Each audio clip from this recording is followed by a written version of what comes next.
ฉะนั้นในมื้อที่6ที่ผ่านมานี้ท่านผู้ชมเป็นมื้อของการดำเนินกองประชุมสมัยสามัญเทื่อที่9ของสภาแห่งชาติสุดที่9นั้นได้มีการพิจารณา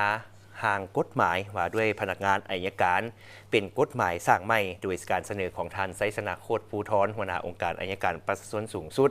ซึ่งห่างดังกล่าวห่างกฎหมายฉบับนี้มีประกอบมี13ภาคและ68มาตรา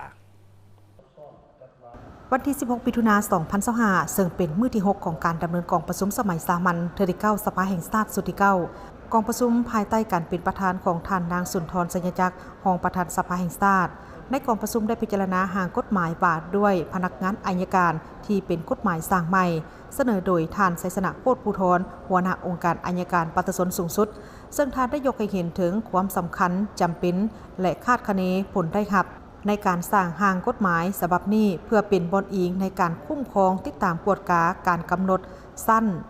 มาตรฐานรวมทั้งนโยบายต่างๆต่อกับพนักงานอัยการเพื่อรับประกันให้แก่การสั่งฟ้องผู้ถูกหาขึ้นศาลและการติดตามกวดกาการปฏิบัติกฎหมายในขงเขตยุติธรรมให้มีประสิทธิภาพและประสิทธิผลเติม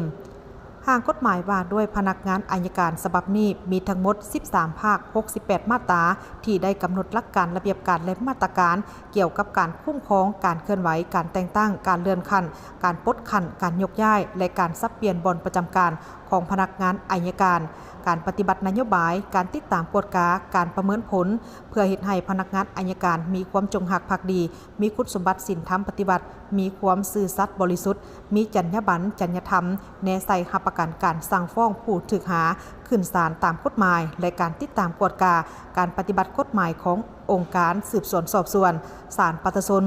องค์การปฏิบัติคำตัดสินของศาลให้มีความว่องไวโปร่งใสถูกต้องครบถ้วนภาวะวิสัยประกอบส่วนเหตุให้สังคมมีความสงบเป็นระเบียบเรียบร้อยและยุติธรรมและเพื่อเป็นบอนอิงให้แก่บรรดาทานสมาชิกสภาแห่งชาติในการค้นคว้าและประกอบความคิดความเห็นอย่างมีจุดสุมใส่ห่างกฎหมายดังกล่าวท่านนางสุนทรสัญญจักรรองประธานสภาแห่งชาติประธานกองประชุมก็ได้เสนอบางปัญหาเจาะจิ้มให้สมาชิกสภาแห่งชาติสุ่มใส่ประกอบความคิดความเห็นใส่บางภาคบางมาตราของกฎหมายโดยเฉพาะต่อกับการกำหนดเนื้อในบรรดามาตรามีความจะแจ้งและเหมาะสมแล้วบ่ควรปรับปรุงปัญหาใดตื่มเพื่อให้เนื้อในกำหนดมีความสอดคล้องกับการจัดตั้งปฏิบัติตัวจริง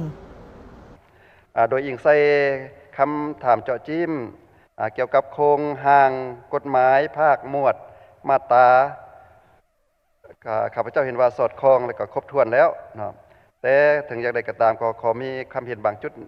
ดังนี้ต่อภาคที่2หมวดที่2มาตราที่13มาตรฐานรวมของพนักงานอัยการนั้นในข้อที่3ที่ได้กำหนดว่ามีระดับการศึกษาด้านกฎหมายแต่สั้นสูงขึ้นไป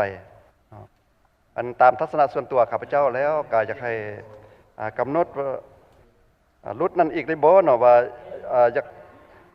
แม่นอยากให้กำหนดว่ามีระดับการศึกษาด้านกฎหมายแต่สั้นกลางขึ้นไปหรือว่าเป็นระบบของประเทศเฮานี่ต้องได้สร้างกันแต่สั้นสูงขึ้นไปบ่เนาะมาเทียบใส่ประเทศอื่นๆเพิ่นก็มีนับแต่เริ่มขั้นสั้นต้นสั้นกลางสั้นสูงปริญญาตรีปริญญาโทแต่พวกเฮากำหนดว่าต้องมีระดับการศึกษาด้านกฎหมายสั้นสูงขึ้นไปกันว่าจบสั้นต้นสั้นกลางก็สิบ่ได้ใกล้กับเข้าเป็นพนักงานอัยการที่เนาะข้าพเจ้านางบัวไข่พิงพระจันทร์สมาชิกสภาแห่งชาติประจำเขตเลือกตั้งที่13แขวงสวรรณเขตขออนุญาตประกอบคำเห็นใส่ห่างกฎหมายว่าด้วยพนักงานอัยการคือดังนี้ยุทธิ8มาตรา25สิทธิและหน้าที่รวมของพนักงานอัยการเสนอเติม2ข้อคือให้คำแนะนำทางด้านกฎหมายติดตามกฎการปฏิบัติหน้าที่ของพนักงานองค์การสืบสวนสอบสวนศาลประชาชนและองค์การปฏิบัติให้คำตัดสินของศาลส่วนซื้อมาตรา27 26 27 28และ29เสนอเติมคำว่าเฉพาะใส่หลังคำว่าสิทธิและหน้าที่จุดที่9มาตรา36จรรยาบรรณของพนักงานอัยการเสนอให้ขยายเนื้อในเติมเป็นจรรยาบรรณต่อตนเองจรรยาบรรณต่อวิชาชีพจรรยาบรรณต่อการจัดตั้งจรรยาบรรณต่อประชาชนและสังคมหรือเสนอให้เขียนว่าจรรยาบรรณของพนักงานอัยการให้ปฏิบัติคือกันกับจรรยาบรรณของพนักงานราชการที่ได้กำหนดไว้ในมาตรา60 61 62และ63ของกฎหมายว่าด้วยพนักงานราชการข้อห้ามเสนอให้ ข้อที่หนึ่งหั่นให้ปรับปรุงคือดังนี้ช่วยใช้ตำแหน่งหน้าที่สิทธิอำนาจเพื่อหาผลประโยชน์ให้แก่ตนเองครอบครัวหมู่คู่พรรคพวกและญาติพี่น้องและขอเติมอีก4ข้อคือลำเอียงเข้าข้างออกขาปกปิดข้อมูลความจริงสร้างกลุ่มก้อนเครือข่ายและกระทำสิ่งใดสิ่งหนึ่งที่พาให้การพิจารณาตัดสินคดีบ่ถูกต้องเป็นธรรมเป็นที่ปรึกษากฎหมายเพื่อหาผลประโยชน์ลิ่นการพนันภัยสังคมดื่มสิ่งมึนเมาในโมงราชการ